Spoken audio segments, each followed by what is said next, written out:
वचन, प्यारा वचन, यीशु मसीह का प्यारा वचन, पाव को दीप को राह को रोशन, ये है मसीह का प्यारा वचन, ये है वचन प्यारा।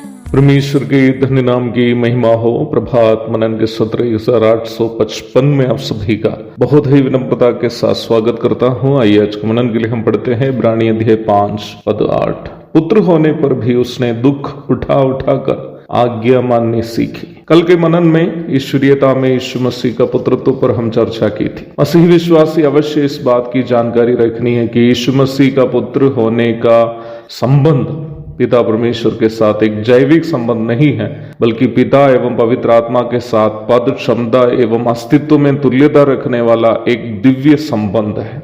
The sonship of Jesus Christ in the Trinity is not a mere biological relationship with the Father, but a divine relationship that is equal to the Father and the Holy Spirit in position, attributes and existence. इस बात की चर्चा हम कल भी की थी, इसलिए मैं दोहराना नहीं चाहता।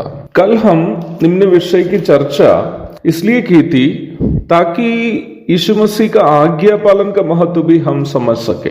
आज्ञा का पालन मानसिक परिप्रेक्ष्य में देखा जाए, छोटे लोग बड़े लोगों का करते हैं। इट इज सबऑर्डिनेट्स हु ओबे देयर सुपीरियर्स। जब बराबरी की बात आती है, हम अपने बराबर के लोगों से विनती करते हैं, आज्ञा नहीं देते। अपने बराबर के लोगों को यदि हम किसी बात पर आज्ञा देंगे तो यह सुनिश्चित है कि अगला उस आज्ञा का पालन नहीं करेंगे। वर्तमान समय में यहाँ तक अपने से छोटे लोगों से भी हम अनुरोध करना पड़ता है, आज्ञा देने से कोई नहीं सुनेगा। परंतु मानव जाति के उद्धार के उपलक्ष्य में परमेश्वर ने जब अपना पुत्र को मनुष्य की पाप विमुक्ति हेतु प्रायश्चित बलि बनाना चाहा, ईश्वरीयता में द्वितीय स्थानीय पुत्र ने, जो पिता और पवित्र आत्मा के साथ पद, क्षमता एवं अस्तित्व में तुल्यता रखता है, जैसे सृष्टिकर्ता की आज्ञा मानती है, या एक आज्ञाकारी पुत्र पिता की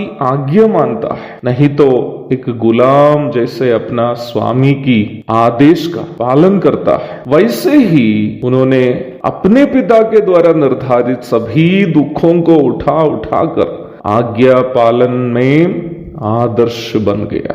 फिलिपी अध्याय 2 पद 8। मूसा सहित जिसने न्याय व्यवस्था परमेश्वर से लेकर इस्राएल को दिया था, इस्राएल के सभी श्रेष्ठ पूर्वज किसी न किसी क्षेत्र में न्याय व्यवस्था का उल्लंघन किए हुए लोग थे।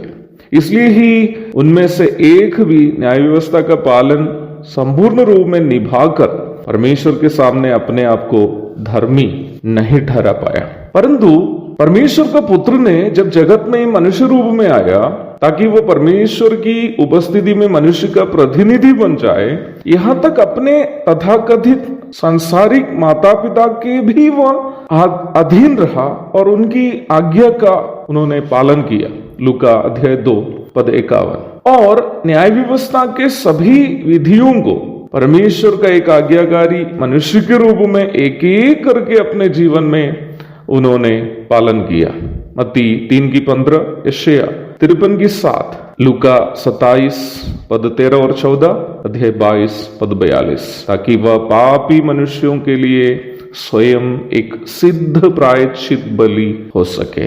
पहला पत्रस 3:18 भी जोड़ के पढ़िएगा। प्रभु यीशु मसीह ने हर एक क्षेत्र में एक आज्ञाकारी मनुष्य के रूप में अपने आप को सिद्ध किया और परमेश्वर के सामने ये प्रमाणित किया है कि पापी मनुष्य के लिए जो अपने जीवन में न्याय व्यवस्था के किसी भी आदेश का पालन नहीं कर पाए, उनके लिए न्याय व्यवस्था के सभी आदेशों का, सभी व्यवस्थाओं का पालन करके अपने आप को सिद्ध घोषित करके मनुष्य के बदले एक प्रायश्चित बलि बनने का उन्होंने योग्यता हासिल किया। और इस प्रकार उस योग्यता के साथ यीशु मसीह ने मानव जाति के लिए एक पूर्ण पाप बलि बना और हमारा उद्धार को संभव कर दिया। आइए आज सुबह हम उस प्रभु यीशु मसीह के पद चरणों पर सिर झुकाकर उनकी आराधना करेंगे। उनके धन्य नाम की महिमा हो। आमीन।